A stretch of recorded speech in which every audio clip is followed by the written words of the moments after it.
수요 성경 공부 시간 두 번째 시간입니다. 우리 다 같이 하나님 앞에 기도하고 공부 시작하겠습니다. 하나님 아버지 감사합니다. 우리에게 무엇보다도 독생자 그리스도를 통해서 보여주신 구원의 은총을 허락해 주시고 매일매일의 삶 속에서 그 구원의 은혜를 체험하며 살 수 있는 그러한 믿음과 환경을 주심을 감사를 드립니다.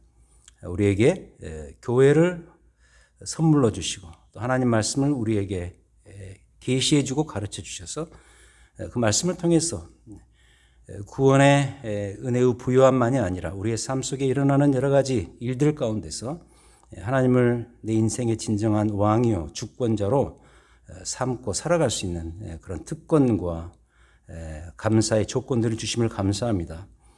오늘 또 우리에게 주어지는 이 말씀을 통해서 그 은혜를 더 폭넓게 이해하고 깨달을 수 있는 기회가 되게 인도하여 주시옵소서. 하나님의 말씀은 살아있어서 활력이 있고 우리의 심령과 골수를 쪼갤 수 있다고 약속하셨으니 그 말씀의 역동성이 오늘 또 이 공부를 통해서 우리의 심령을 울리게 하여 주시옵소서. 그리고 거기에 응답하여 감사와 넘침으로 살아갈 수 있는 그런 길들을 알려주시옵소서. 인도하는 저나 또 같이 공부에 참여하는 모든 분들에게 주의 성령으로 함께하여 주시옵소서.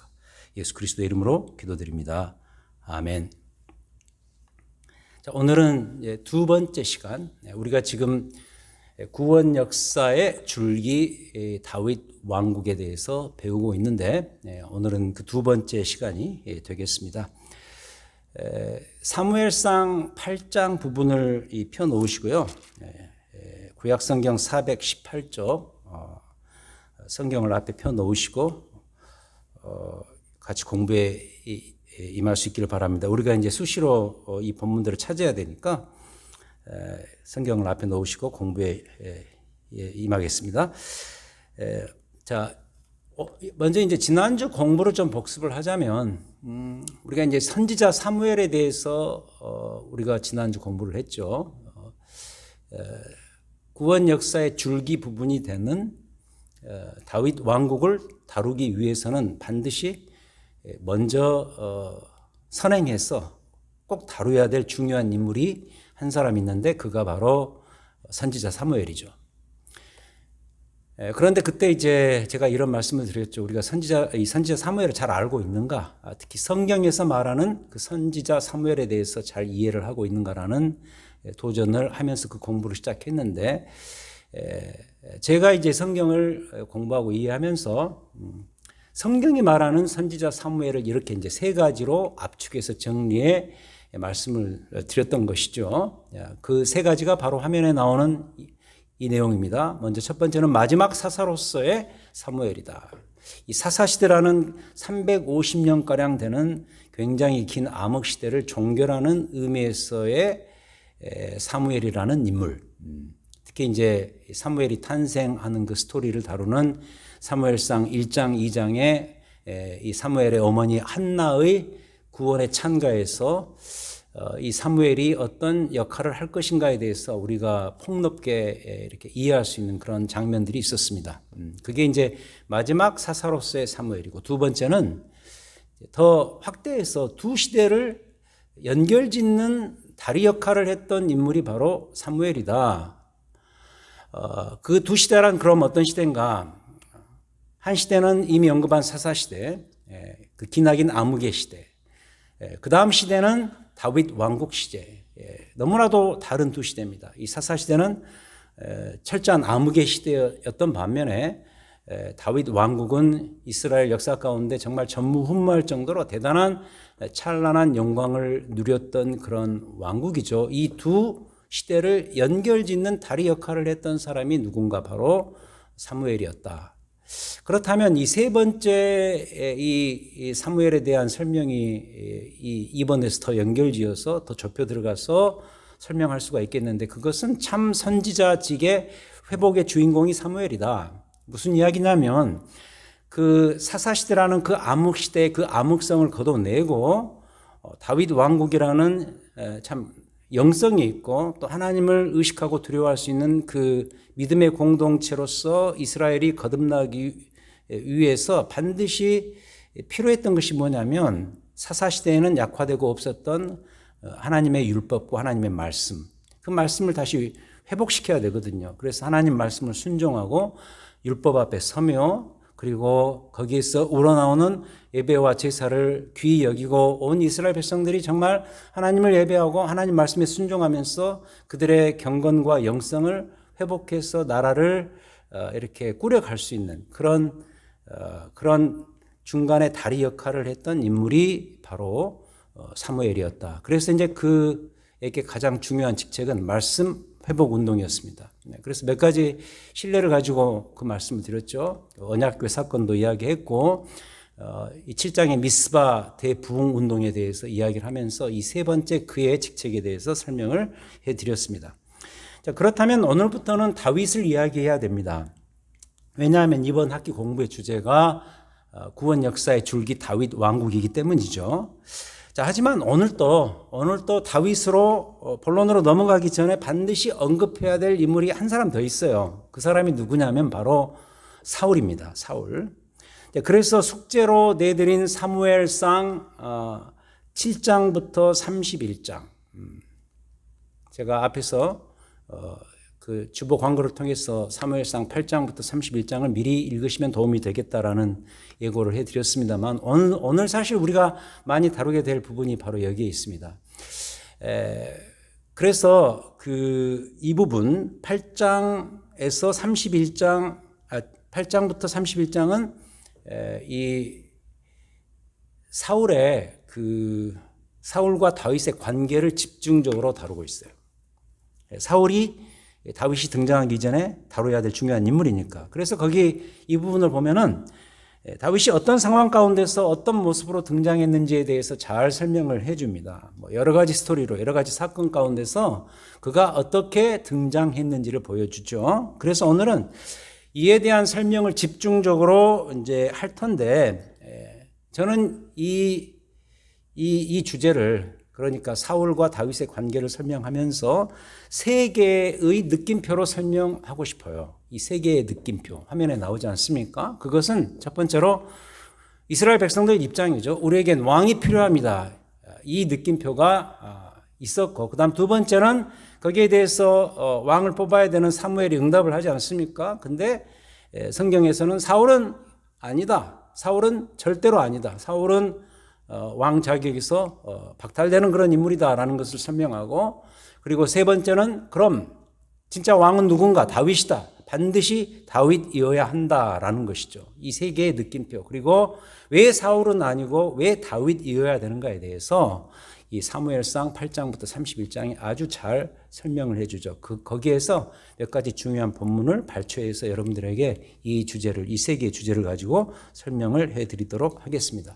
자, 먼저 첫 번째 느낌표로서 우리에겐 왕이 필요합니다. 이 문제입니다. 이 8장을 보시기 바랍니다.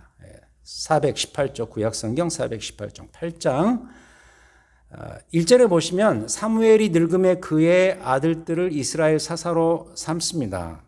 장자의 이름은 요엘이고 차자의 이름은 아비아라. 그들이 브엘세바에서 사사가 되었어요. 근데 이제 문제가 뭐냐면 3절에서 그의 아들들이 자기 아버지의 행위를 따르지 아니하고 이익을 따라 뇌물을 받고 판결을 굽게 한 거예요. 이 사사가 재판관인데 이 재판을 잘 못하는, 그래서 이 사무엘이 보면 자식 농사를 잘 못했죠. 그렇게 훌륭한 선지자였지만은 자식 농사는 실패했습니다. 그래서 4절이 중요한데 이스라엘의 모든 장로가 모여 라마에 있는 사무엘에게 나아가서 뭐라고 요청하는가? 5절 그에게 이르되 보소서 당신은 늙고 당신의 아들들은 당신의 행위를 따르지 아니하니. 자, 이 부분이 중요합니다. 모든 나라와 같이 우리에게 왕을 세워 우리를 다스리게 하소서 한지라. 6절 우리에게 왕을 주어 우리를 다스리게 하라 했을 때 사무엘이 그것을 기뻐하지 않습니다. 그러면서 여호와께 이렇게 기도하죠. 7절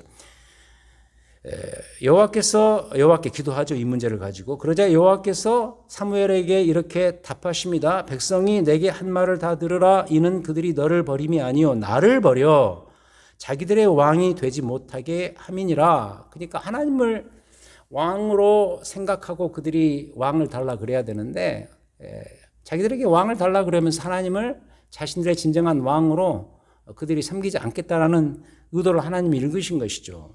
근데 이게 오늘 내일의 일이 아니고 8절에서 그러시죠. 내가 그들을 애굽에서 인도하여 낸 날부터 오늘까지 그들이 모든 행사로 나를 버리고 다른 신들을 섬김같이 내게도 그리하는도다. 근데 재밌는 게 9절에서 그러므로 그들의 말을 듣되 너는 그들에게 엄히 경고하고 그들을 다스릴 왕의 제도를 가르치라. 이렇게 이야기하십니다. 방금 읽으셨지만 영락없이 이 타이틀이죠. 우리에겐 왕이 필요합니다. 근데 이제 감을 잡으신 대로 그 동기가 문제입니다. 그 동기가 상당히 불순하죠. 모든 나라와 같이 5절에서 그러죠. 모든 나라와 같이 우리에게 왕을 세워서 우리를 다스리게 하소서. 무슨 말인가? 다른 나라가 기준이 된 셈이죠. 그 다른 나라들을 지켜보았더니 가만 지켜보았더니 그들에게는 왕의 제도가 있더라. 그들이 왜 그토록 군사적으로 정치적으로 강한가? 지켜보았더니 그들에게는 왕의 제도가 있어서 그렇게 강하다고 이 리더십이 생각을 했던 것이죠. 그런데 그 동기가 이토록 불순하지만 하나님께서는 놀랍게도 사무엘에게 왕 뽑을 것을 허락하시잖아요. 그러면서 9절에서 이런 부탁을 하시죠. 그들의 말을 듣지만 그들을 다스릴 왕의 제도를 가르치라. 왕의 제도를 가르치라. 우리에게는 왕이 필요합니다. 라는 이스라엘 백성들의 요청에 응해서 오케이, 뽑되 그들에게 왕의 제도를 가르치라. 라고 이렇게 사무엘에게 명하십니다. 그럼 사무엘이 이스라엘 백성들에게 가르쳐야 될 그 왕의 제도가 무엇일까? 그 다음 구절들이 이것을 설명해 주죠. 10절부터 17절. 이 부분은 그냥 읽지 않겠습니다. 좀 시간 관계상 읽지 않는데 여기를 이렇게 읽어보시면 하나님께서 사무엘을 통해서 가르치시고자 하는 왕의 제도는 일단 뭐 국군 통수권자, 요새로 치면 이렇게 바꿔 말할 수가 있어요. 국군 통수권자. 군대 리더십이 돼야 되고, 왜냐하면 고대 그때 나라들은 다 전쟁 사회였기 때문에 왕은 전쟁을 잘해야 돼요. 그래서 국군 통수권자가 돼야 되고 또 요새로 치면 민생을 책임져야 되고 백성들을 잘 다스리는 행정가가 돼야 되고 뭐 이런 식으로 설명을 해 주십니다. 여기를 보면은 얼른 느끼셨겠지만 왕은 만약 왕을 뽑는다면 이 왕은 어떤 일을 해야 되는가? 그 직책은 섬기는 직책이어야 됨을 여기에서 암시해 주시죠. 근데 이런 설명을 듣고서도 이스라엘 백성들의 생각이 안 바뀝니다. 그게 바로 19절입니다. 19절. 백성이 사무엘의 말 듣기를 거절하여 이르되 아니로소이다. 우리도 우리의 왕이 있어야 하리니. 20절. 우리도 다른 나라들 같이 되어 우리의 왕이 우리를 다스리며 우리 앞에 나아가서 우리의 싸움을 싸워야 할 것이니라 하는지라. 여기 보시면 계속 반복되는 표현이 우리 아닙니까? 그러니까 our king, 우리의 왕이 필요하다. 우리를 위한 왕이 필요하다.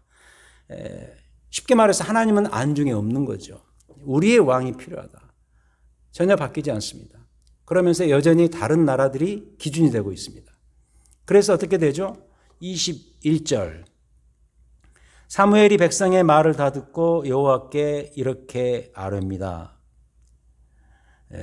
하나님께서 이렇게 뽑으시라고 해서 뽑게 될 텐데 하나님께 이렇게 아뢰자 여호와께서 22절 사무엘에게 이렇게 말씀하시죠. 그들의 말을 들어 왕을 세우라 하시니 사무엘이 이스라엘 사람들에게 이르되 너희는 각기 성읍으로 돌아가라 하니라. 그들의 말을 들어 왕을 세우도록 하라. 우리의 왕을 달라고 하는 이스라엘 백성들의 말을 듣고 그냥 왕을 세워줘라 이러면서 잠정적으로 왕직을 하나님께서 이스라엘 백성들에게 허용하시는 것을 볼 수가 있죠.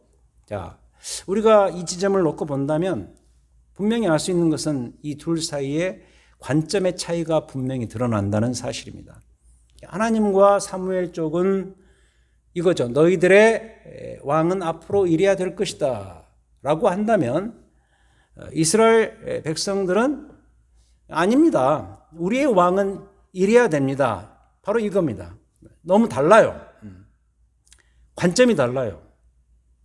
그래서 하나님께서 사무엘에게 그래도 그들의 말대로 한번 왕을 선택해 주어라 라고 말씀하신 것은 이렇게 봅니다. 일단 그들에게 필요한 레슨이 무엇인가를 보여주시기 위함이라고 말할 수밖에 없다는 것이죠. 잠정적으로 왕직을 허용해 주면서 그 주인공이 바로 예측하셨겠지만 사울인데, 그런 잘못된 왕을 선발해서 그들에게 진정한 왕은 누구여야 되는가, 이스라엘은 왕의 제도를 앞으로 유지한다면 어떤 방향으로 가야 될 것인가를 잠정적으로 레슨 차원에서 보여주시는 것이 아니냐라고 해석할 수가 있는 것이죠.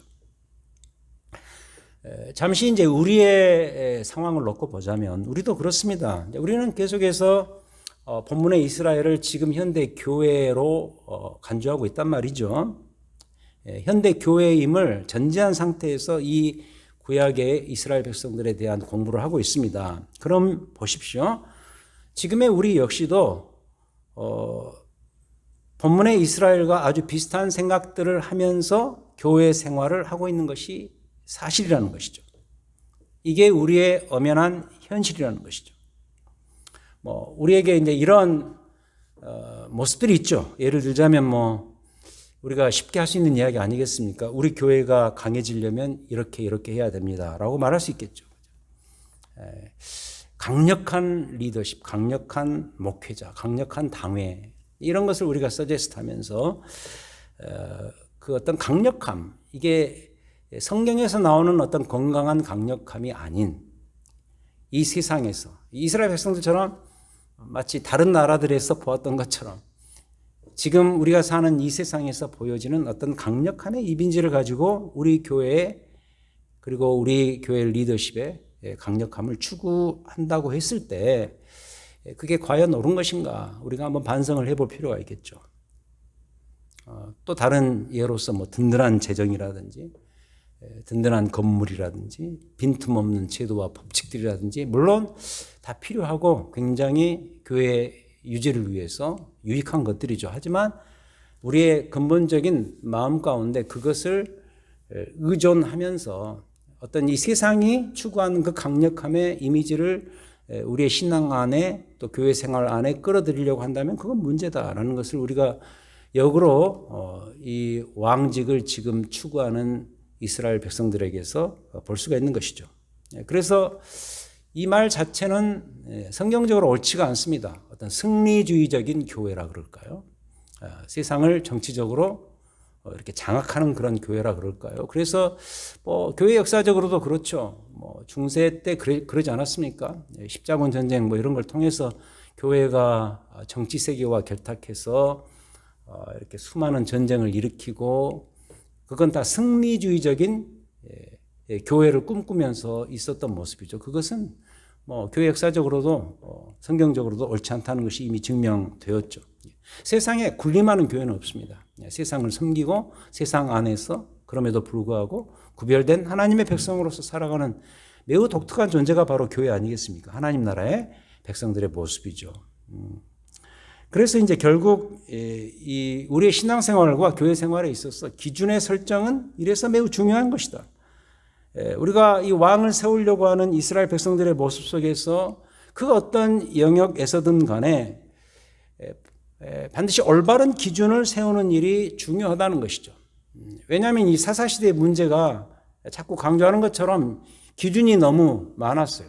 우리 인간들의 기준이 너무 난무했기 때문에 그 문제에 있는 사회가 생기지 않았습니까? 근데 이제는 하나님 말씀이 the norm, 유일한 기준이 돼야 되는 거예요. 그 기준을 중심으로 해서 신앙과 교회가 새롭게 공동체 차원에서 세워져야 되는 것이에요. 그래서 그 기준을 세우는 일이 얼마나 중요한 것인가를 우선적으로 깨닫고, 그 기준은 역시 하나님의 말씀이어야 되고, 그래서도 우리가 신앙생활을 하고 교회 생활을 하면서 내가 제시하는 그 기준이 과연 우리의 유일한 기준인 하나님 말씀에 합한 것인가 합하지 않은 것인가, 이걸 늘 생각하고 있어야 된다.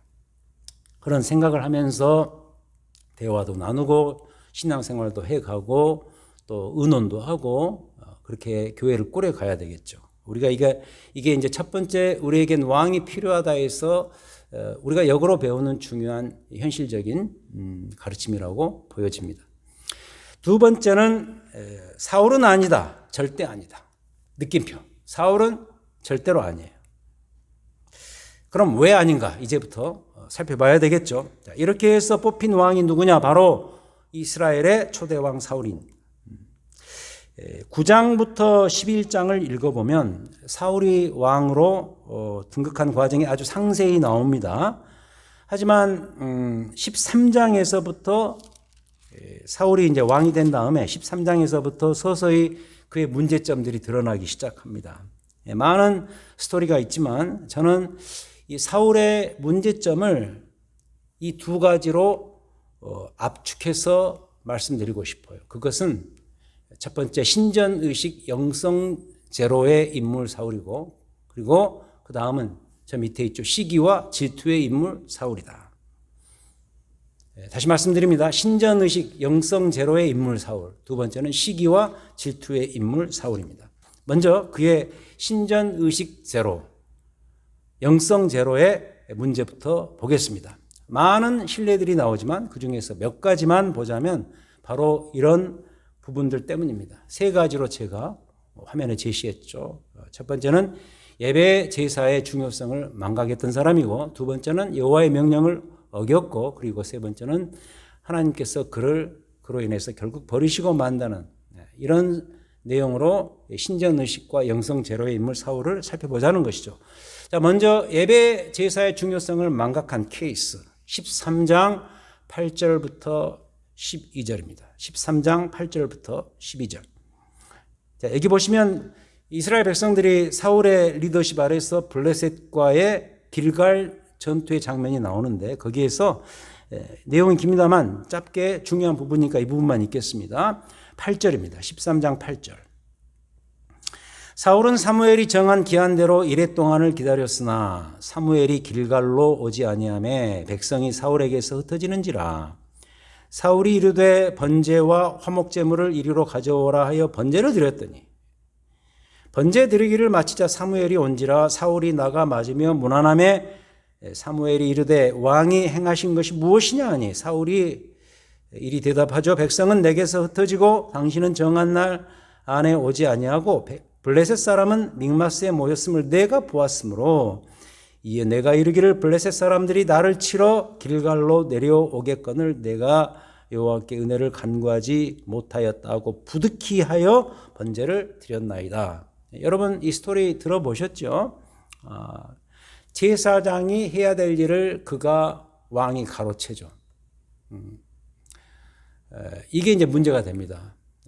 여기 보면은 뭐 나름 이유가 있죠. 사무엘이 하도 나타나지 않으니까 급한 마음으로 위급한 상태에서 자기가 제물을 가지고 오라 그래서 화목 제물을 하나님께 번제를 드렸단 말이죠. 근데 이게 하나님의 엄연한 해석은 뭐냐면 이 사무엘을 통해서 말씀하시는데 이 사울 왕 내가 바로 나를 향한 예배와 나를 향한 제사를 그 중요성을 망각했다라는 것이죠. 결국 이 예배의 중요성을 망각했다라는 것은 사울의 그 의식 가운데 하나님을 향한 영성, 하나님 앞에서 자신의 왕직과 그리고 자신의 개인적인 인생과 더 나아가서 그가 품고 있는 이스라엘 백성들의 공동체의 그 정체성, 아이덴티티를 이런 사건을 통해서 분명히 이렇게 무너뜨려 버린 것이죠.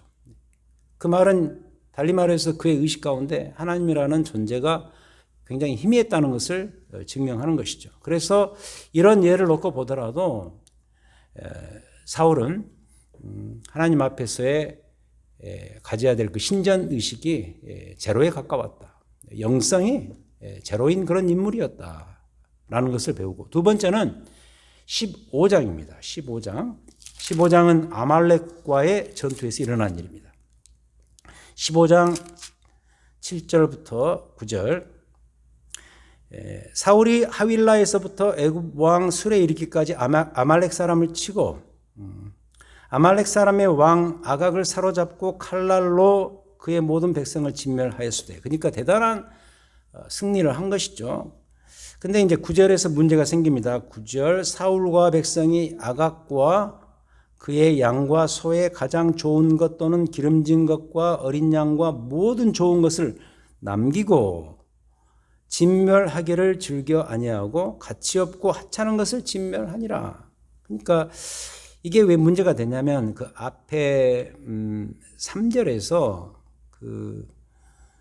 사무엘을 통해서 하나님이 이렇게 명령하시죠. 3절 지금 가서 아말렉을 쳐서 그들의 모든 소유를 남기지 말고 진멸하되 그들의 모든 소유를 남기지 말고 진멸하되 남녀와 소아와 젖먹는 아이와 우양과 낙타와 나귀를 죽이라 하셨나이다.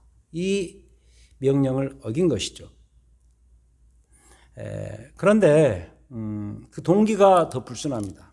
8장 15절 보시면 사울이 이런 변명을 합니다. 왜 이런 일이 벌어졌는가? 사울이 이르되 그것은 무리가 아말렉 사람에게서 끌어온 것인데 백성이 당신의 하나님 여호와께 제사하려 하여 양들과 소들 중에서 가장 좋은 것을 남기며 백성에게 핑계를 대고 있고 여호와께 제사 드리기 위해서 좋은 것을 그냥 남겨두었다라는 이유를 답니다. 그 외의 것은 우리가 진멸하였나이다 하면서 이 핑계를 대죠. 이런 모습. 그 다음에 24절에 보시면 하나님께서 이제 이 문제로 인해서 사울을 내치시겠다는 그런 내용으로 발전하죠. 그 과정 속에서 이런 이야기를 하십니다. 사울이 사무엘에게 이렇게 반박하는데 내가 범죄하였나이다. 내가 여호와의 명령과 당신의 말씀을 어긴 것은 자신의 모습을 어떻게 보면 진솔하게 보는 것인데 내가 백성을 두려워하여 그들의 말을 청종하였음이니이다. 그러니까 이 동기가 불순했던 것이죠. 아말렉을 치고 거기에 거민들 그리고 재산들을 다 멸하라 그랬는데 남겨놓고 좋은 것은 남겨놓고 했던 것은 사적 이익과 특히 백성들의 그 요구에 응해서 그렇게 했다라는 것이죠. 그런데 하나님의 말씀에 비춰보면 이것은 동기가 매우 불순한 것이죠. 자, 이걸 볼 때 어찌됐든 하나님의 명령을 어기는 것은 그의 의식 가운데 영성, 경건성이 하나님을 향한 그 의식이 매우 부족했다. 영성 제로였다라는 것을 보여주는 대표적 사건이고 그리고 그가 하나님 앞에서 자신의 인생과 이스라엘 백성들의 공동체를 규명하기보다는 그 외 다른 것으로 어프로치를 했음을 우리가 알 수 있는 것이죠. 그 다음에 세 번째 신뢰는 15장입니다. 15장 17절부터 21절.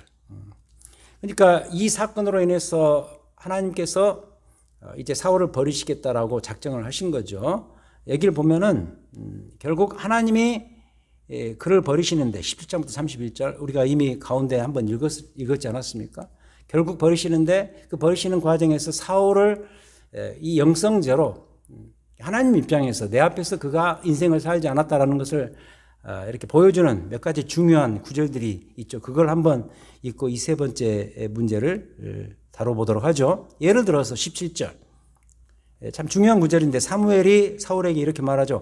왕이 스스로 작게 여길 그때 이스라엘 지파의 머리가 되지 아니하셨나이까? 여호와께서 왕에게 기름을 부어 이스라엘 왕을 삼으시고.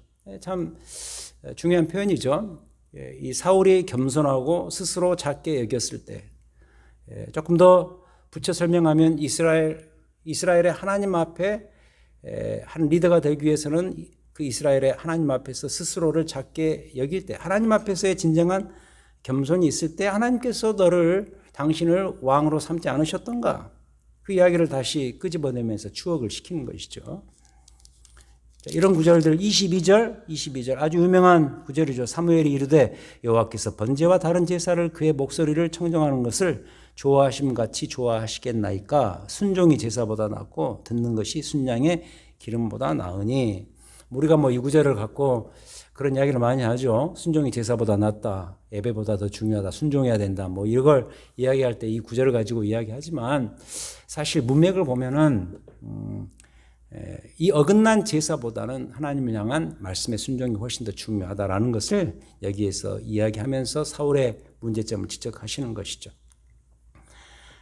그리고 그 다음 구절로는 35절. 이래서 어떤 일이 벌어지는가? 35절, 15장 35절. 사무엘이 죽는 날까지 사울을 다시 가서 보지 아니하였으니 이는 그가 사울을 위하여 슬퍼함이었고 여호와께서는 사울을 이스라엘 왕으로 삼으신 것을 후회하였더라. 참 슬픈 구절이죠. 하나님의 후회죠. 이스라엘 백성들의 대표 리더십으로서 사울을 선발하신 것에 대한 하나님의 아픔이 여기에 사려져 있습니다. 자, 어때요? 자, 우리가 이제 이런 구절들을 살펴보았는데 여기서 분명히 알 수 있는 것은 뭐냐면 이겁니다. 이스라엘 백성들의 왕이라는 이 직책은요, 단지 어떤 정치적인 자리만이 아니라는 것이죠.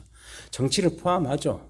그리고 또 싸워야 되고, 대장이 돼서 싸워야 되고 이러다 보니까 분명히 정치적인 자리지만은 사실은 그게 본질이 아니다라는 것을 우리가 깨달을 수 있습니다. 예를 들어서 이스라엘은 신정국가입니다.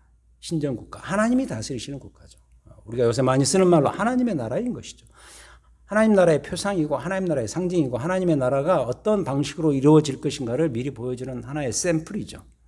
그래서 왕 위에 하나님이 계셔야 됩니다. 다시 말해서 하나님이 진짜 그 나라의 왕인 것이죠. 사울이든 다윗이든 이스라엘의 왕들은 하나님의 심부름꾼일 뿐이죠. 그래서 이스라엘 백성들 안에서는 하나님의 말씀과 하나님의 통치가 더 우선이에요. 그래서 왕은 이걸 항상 기억하고 있어야 돼요. 내 위에 하나님이 계신다는 사실. 내가 가지고 있는 법 위에 하나님의 법인 말씀이 있다는 사실. 이걸 결코 잊어서는 안 되거든요. 근데 사울은 왜 문제였는가? 왜 영성 제로의 인물이었는가? 이 면에서 너무나도 부족했고 이 면에서 완전히 실패했기 때문이다 라는 것이죠. 그게 첫 번째 포인트. 두 번째, 그의 캐릭터와 인품의 문제인데 이것은 시기와 질투의 화신 사울입니다. 이 문제는 그 다음에 이어나오는 이 사울과 다윗의 관계에서 아주 두드러지는데요. 많은 신뢰들이 있었지만 하나만 예로 들자면 바로 이겁니다. 18장 보겠습니다. 18장 10절부터 16절. 18장 10절부터 16절.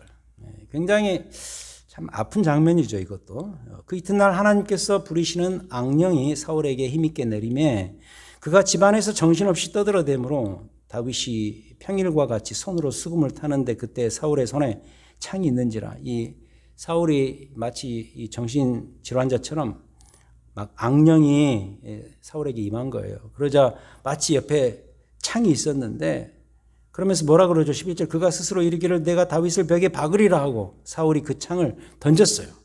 다윗이 그 앞에서 2번 피하죠. 그러면서 뭐라 그러죠? 12절에서 여호와께서 사울을 떠나 다윗과 함께 계심으로 사울이 그를 두려워하기 시작한 거죠. 그리고 이제 다윗이 그 모든 것으로 인해서 여호와의 함께 하심이 그와 있는 것을 보고 온 이스라엘 백성들과 유다는 16절 다윗을 사랑하였다. 그가 자기들 앞에 출입하기 때문이었더라. 그런 그를 사울이 두려워하기 시작하죠.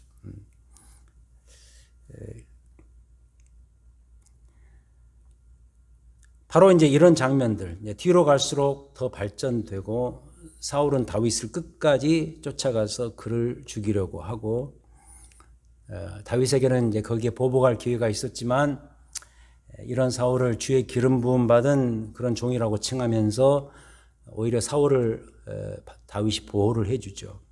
아까도 그랬었죠. 사울은 자기를 작게 여길 때 하나님께서 그를 왕으로 삼으셨다. 그러나 세상 말로 이제 좀 뜨니까 자기만 생각하는 이기적인 인물로 돌변을 했습니다. 이걸 볼 때 이런 생각이 듭니다. 이 영성 제로와 시기의 질투의 문제를 같이 다뤘습니다만은 영성 제로와 이 시기와 질투 같은 이런 인품의 문제는 늘 같이 다닌다라는 것이죠. 영성과 인품은 서로 별개의 문제가 아니라는 뜻이죠. 신약 성경 서신서를 보시면 거기에 주제 거의 모든 내용들이 교회의 건덕을 다루거든요. 에디피케이션이라 그러죠. 교회의 덕을 쌓는 일. 전체 공동체가 하나님의 말씀 안에서 사랑 안에서 하나 되는 이런 일들에 호소하는 그 내용들이 서신서의 아주 중요한 주제죠. 특히 사도 바울 서신을 보면은 그걸 우리가 느낄 수 있죠. 교회 구성원들 사이에 인품 개선과 관련되는 이슈들이 많습니다. 대표적으로 갈라디아서 5장 보시면 그냥 제가 이 부분에 읽겠습니다. 갈라디아서 5장 여러분 잘 아시는 구절입니다. 22절 성령의 열매는 사랑과 희락과 화평과 오래 참음과 자비와 양선과 충성과 온유와 절제니 이 같은 것을 금지할 법이 없느니라. 그러면서 뭐라 그러죠? 24절에서 그리스도 예수의 사람들은 육체와 함께 그 정욕과 탐심을 십자가에 못 박았느니라. 그러면서 만일 우리가 성령으로 살면 또한 성령으로 행할지니 헛된 영광을 구하여 서로 노엽게 하거나 서로 투기하지 말지니라. 이런 이야기를 합니다. 그러니까 이 성령의 열매 오래 참음, 양선, 자비 이런 것들, 사랑 이런 것들이 참 말로는 좋아 보이지만 쉽지가 않잖아요. 사랑하고 온유해지고 인내하고 이런 거 참 쉽지가 않습니다. 그 반대 선상에 있는 게 뭐냐? 대표적으로 노여움과 투기 이런 것들이죠. 이런 것들을 버리고 성령의 열매를 이런 인품의 차원에서 구하도록 하라. 그래서 이 성령의 열매의 대표적인 모습들을 9가지로 여기에 등장시키지 않습니까? 자, 그런 점에서 다시 말씀드리지만 이런 신전의식 영성제로 이 문제와 이 시기와 질투 같은 이런 인품의 문제는 같이 가는 것이다. 한마디로 영성이 제로면은 인품도 문제가 되는 거고 영성이 확고하면 그 다음에 인품도 따라오는 성령의 열매로 따라오는 것이다 라는 사실이죠. 그래서 사울은 이 지점에서도 이제 이스라엘 왕으로서 이미 자격 박탈입니다. 사울은 그래서 결코 아닙니다. 사울은 이스라엘의 왕이 되어서는 안 됩니다. 그럼 세 번째 느낌표는 그래서 1위로 와야죠. 다윗이다. 반드시 다윗이어야 한다. 이 문제에 대해서도 할 말이 많습니다만 여기서도 몇 가지 신뢰만 들고 마치도록 하겠습니다. 자, 몇 가지 신뢰가 이제 화면에 나와 있는데 예를 들어서 1번 다윗은 여호와의 영이 함께했던 인물이다. 지금 우리식으로 바꿔 표현하면 성령이 충만한 사람이었다는 뜻이겠죠. 여호와의 영이 함께한 인물이었다. 16장 18절 사무엘상 16장 18절 사무엘이 이제 다윗에게 이제 기름을 붓는 그런 과정에서 나오는 표현인데 18절 다윗의 그 어린 시절이죠. 근데 이런 표현을 씁니다. 소년 중 한 사람이 대답하여 이르되 내가 베들레헴 사람 이새의 아들을 본즉 수금을 탈 줄 알고 용기와 무용과 구변이 있는 준수한 자라 여호와께서 그와 함께 계시더이다. 여호와께서 그와 함께 계시더이다. 그걸 사무엘이 보았던 것이죠. 여호와의 영이 함께한 인물 누군가 다윗이다. 23절에서도 비슷한 이야기를 합니다. 하나님께서 부리시는 악령이 사울에게 이를 때 다윗이 수금을 들고 와서 손으로 탄즉 사울이 상쾌하여 낫고 악령이 그에게서 떠나니라. 사울을 규정하는 데 있어서 항상 같이 등장하는 표현은 악령입니다. 근데 다윗을 규정하는 데 있어서 같이 따라오는 표현은 여호와의 영입니다. 다윗은 여호와의 영이 함께했던 인물이다. 그래서 다윗이어야 한다. 그다음 두 번째, 여러분 잘 아시는 다윗과 골리앗의 스토리입니다. 거기에 보시면은 그의 신앙관이 어떤 것인가를 볼 수 있죠. 17장에 아주 길게 그 스토리가 나오는데 45절, 17장 45절에 보면 다윗이 이 골리앗에게 나아가면서 이런 음성으로 외칩니다. 굉장히 멋있는 그런 장면이죠. 너는 칼과 창과 단창으로 내게 나아오거니와 나는 만군의 여호와의 이름 곧 네가 모욕하는 이스라엘 군대 하나님의 이름으로 내게 나아가노라. 오늘날 여호와께서 너를 내 손에 넘기시리니 내가 너를 쳐서 내 목을 베고 블레셋 군대의 시체를 오늘 공중의 새와 땅의 들짐승에게 주어 온 땅으로 이스라엘의 하나님이 계신 줄을 알게 하겠고 47절 또 여호와의 구원하심이 칼과 창에 있지 아니함을 이 무리에게 알게 하리라. 전쟁은 여호와께 속하였은즉 그가 너희를 우리 손에 넘기리라. 이게 그냥 싸우러 나가는 한 장수가 그냥 외치는 그 호기의연한 그런 외침의 함성이었을까? 아니라 여기 보면은 그의 신앙관이 얼마나 투철한가를 볼 수 있는 그런 대목이 나오죠. 만군의 여호와의 이름으로 나는 나아간다. 할례 받지 못한 너희 백성들을 하나님께서 치실 것이다. 전쟁은 여호와께 속하여 있다. 그의 탁월한 정반대죠. 신전의식이죠. 하나님 앞에서의 인생을 이렇게 규명해주는 아주 대표적인 그런 구절이 되겠습니다. 그 다음 세 번째, 그래서 그의 탁월한 신전의식과 영성을 발견할 수가 있다. 개인적인 이야기지만 사울을 죽이지 않고 살려준 그런 스토리 24장, 26장. 아까도 나왔습니다. 그 확대판이 24장, 26장입니다. 그리고 이제 우리가 또 나중에 다루겠습니다만은 시편에 나타난 그의 수많은 노래와 시들에서 그의 하나님 앞에서의 그 영성, 신전 의식을 우리가 발견할 수 있죠. 대표적으로 시편 3편 같은 경우 보면은 아들 압살롬에게 오히려 그 당해서 이 예루살렘을 떠나게 되는, 유랑을 가게 되는, 유배를 가게 되는, 참 왕이 그 아들의 그 반란에 의해서 그 도시를 떠난다는 것은 굉장히 수치죠. 근데 그 수치를 경험하는 가운데서도 하나님을 노래하고 하나님께서 이미 승리하신 것을 노래하는 그 참 아름다운 시가 시편 3편 아니겠습니까? 이런 것들. 하나님 앞에 자신의 인생을 규명할 수 있는 신전의식과 영성이 있었다. 그 다음 네 번째는 이게 아주 중요한 이야기인데 이건 이제 다음 주에 더 집중적으로 보겠습니다. 다윗은 미래의 메시아. 우리로 말하면 예수 그리스도를 미리 예표해주는, 미리 드러내주는 그런 인물이다. 시편 2편이 대표적인 것이죠. 다음 주에 집중적으로 공부를 하도록 하겠습니다. 자, 이게 뭔가 이런 것이 바로 사울은 절대 아니고 다윗이어야만 하는 이유입니다. 그럼 이 점은 지금 우리의 교회들에게 어떤 것들을 가르쳐 주는가라는 실제적인 한번 도전을 받아보고 공부를 마치죠. 아까도 말씀드렸습니다. 이스라엘 백성들은 구약의 이스라엘은 지금의 교회입니다. 그렇게 말할 수 있다면 지금의 교회 지도자들은 이러한 기준에서 뽑아야 할 것이다. 이 화면에 나오는 이 기준에서 뽑아야 할 것이다. 이걸 우리가 오늘 공부의 핵심으로 받아들였으면 좋겠습니다. 그 대표적 사례가 오늘 공부가 아니겠어요. 교회 리더십은 이렇습니다. 사울 말고 다윗이어야 된다. 사울 같은 인물 말고 다윗 같은 인물이어야 된다. 왜 그런가? 그래야만 교회가 바로 서고 교회가 제대로 살 수 있기 때문이다 하는 것입니다. 지난주 공부를 마치면서 이런 이야기를 했었어요. 선지자 사무엘의 또 다른 역할이 있을 것이다. 그런 이야기를 했습니다. 그게 뭐라 그랬죠? 오늘 주제와 관련되는데 왕 판별식입니다.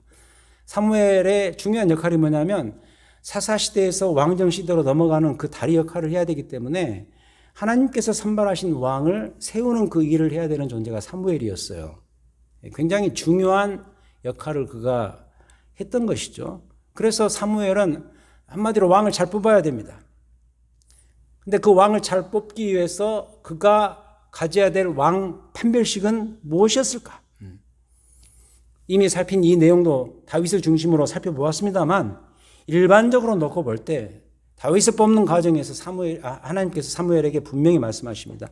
세 가지로 한번 생각을 해보자면 바로 이런 겁니다. 예를 들어서 사무엘상 화면에 그 왕 판별법에서 비춰보아도인데 거기에 제가 쓰지는 않았습니다만 제가 지금부터 세 가지를 간략하게 말씀드리죠. 왕 판별식을 할 때 어떤 사람을 왕으로 세울 것인가? 사무엘상 12장 13절부터 15절. 앞으로 넘어갑니다. 사무엘상 12장 13절부터 15절.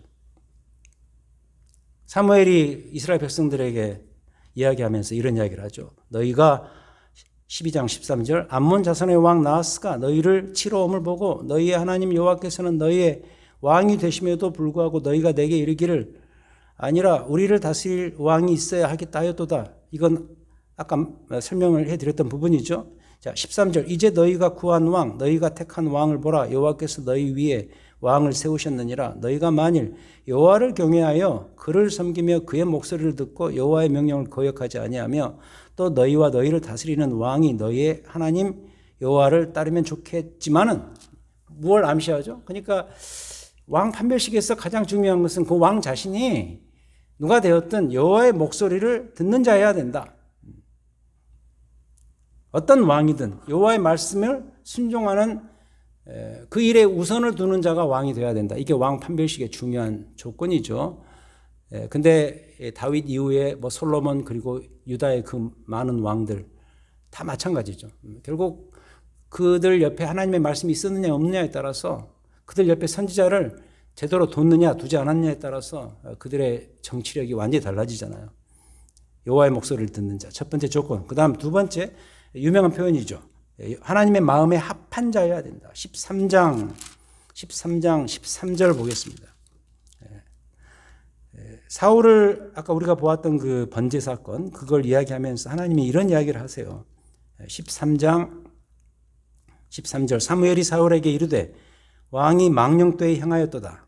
왕이 하나님 여호와께서 왕에게 내리신 명령을 지키지 아니하였도다. 그리하였더라면 여호와께서 이스라엘 위에 왕의 나라를 영원히 세우셨을 것이거늘 지금은 왕의 나라가 길지 못할 것이라. 아까 그 앞에 있었던 그 번제 화목제물 사건 때문이죠. 여호와께서 왕에게 명령하신 바를 왕이 지키지 아니하였으므로 여호와께서 그의 마음에 맞는 사람을 구하여 여호와께서 그를 그의 백성의 지도자로 삼으셨느니라 하고, 무슨 이야기인지 아시겠죠? 하나님 마음에 합한 자. 뭐 다윗 같은 경우가 대표적인 인물이겠죠. 왕은 하나님 마음에 합해야 된다. 이게 왕 판별식의 두 번째 조건. 그리고 세 번째는 인간의 기준보다는 하나님의 기준을 더 우선시하는 자. 16장 7절이 그 좋은 예죠. 16장 7절. 역시 사울 다윗을 여기서 등극시키면서 사무엘에게 코치하시는데 16장 7절 여호와께서 사무엘에게 이르시되 그의 용모와 키를 보지 말라. 그러니까 이 사무엘도 그 이새의 아들 가운데 그 미래의 왕이 나와야 된다는 사실을 알고 그 아들들을 다 세우죠. 근데 다윗이 있는데 다윗을 보지 못하죠. 그러면서 아비나답부터 시작해서 그 다음 아들들 엘리압, 아비나답 이렇게 쭉 가면서 하나님이 중간에 코치하시는 거 아니에요? 여호와께서 사무엘에게 이르시되 그의 용모와 키를 보지 말라. 내가 이미 그를 버렸노라. 내가 보는 것은 사람과 같지 아니하니 사람은 외모를 보거니와 나 여호와는 중심을 보느니라.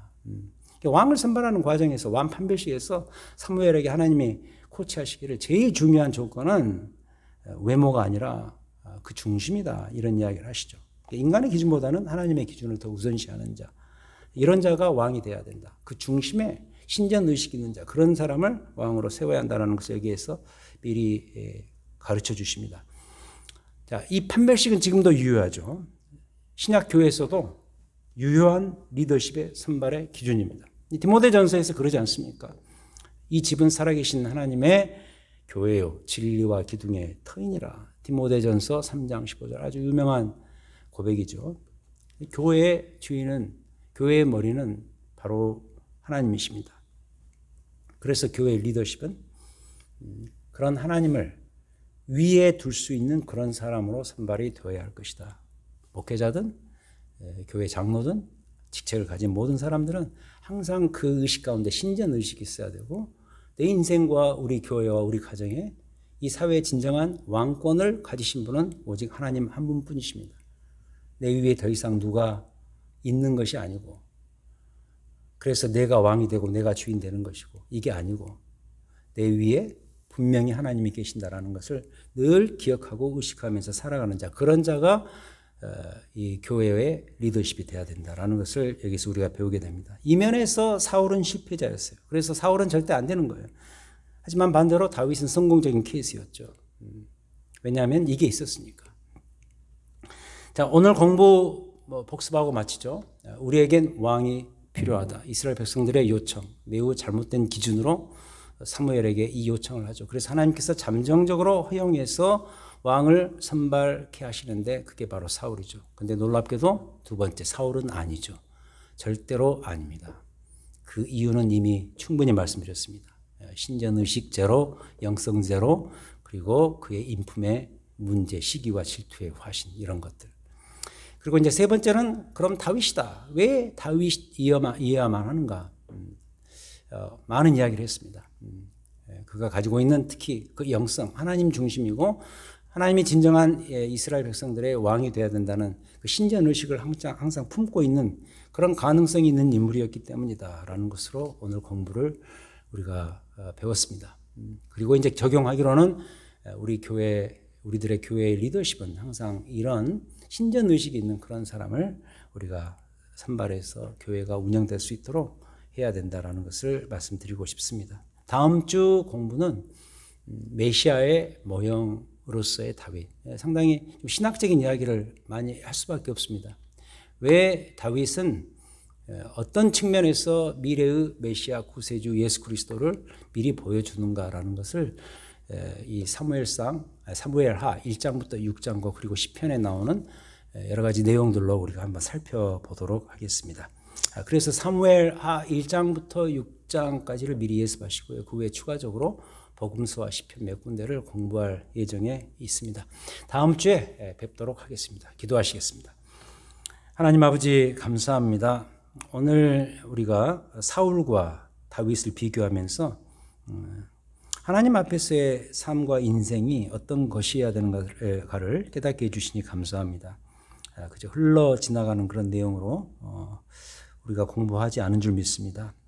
하나님께서 왜 사울이 아니라 다윗이어야 되는가? 왜 이스라엘 백성 공동체를 살리기 위해서 다윗 같은 그런 인물을 쓰셔야만 했는가? 하나님의 마음을 읽을 수 있게 하시고 결국 그 모든 것들이 그 모든 과정 속에서 하나님이 우리의 진정한 왕권의 소유자시고 우리의 인생의 주인 되시고 하나님이 다스리시는 그 나라 속에 살아야 우리의 공동체가 우리의 교회가 내 가정과 이 사회가 온전히 나아갈 수 있다는 사실을 깨닫게 하기 위함인 줄 믿습니다. 오늘 이 사실을 배웠사오니 하나님 내 자신이 정말 하나님 앞에 영성을 품고 살 수 있는 믿음의 사람이 되게 하시고 더 나아가 그런 리더십이 되게 하시고 그래야 해서 우리의 교회와 이 사회를 살리는 데 이바지할 수 있는 믿음의 사람들로 우리를 변화시켜 주시옵소서.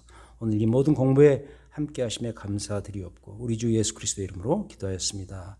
아멘. 다음 주에 뵙겠습니다. 안녕히 계십시오.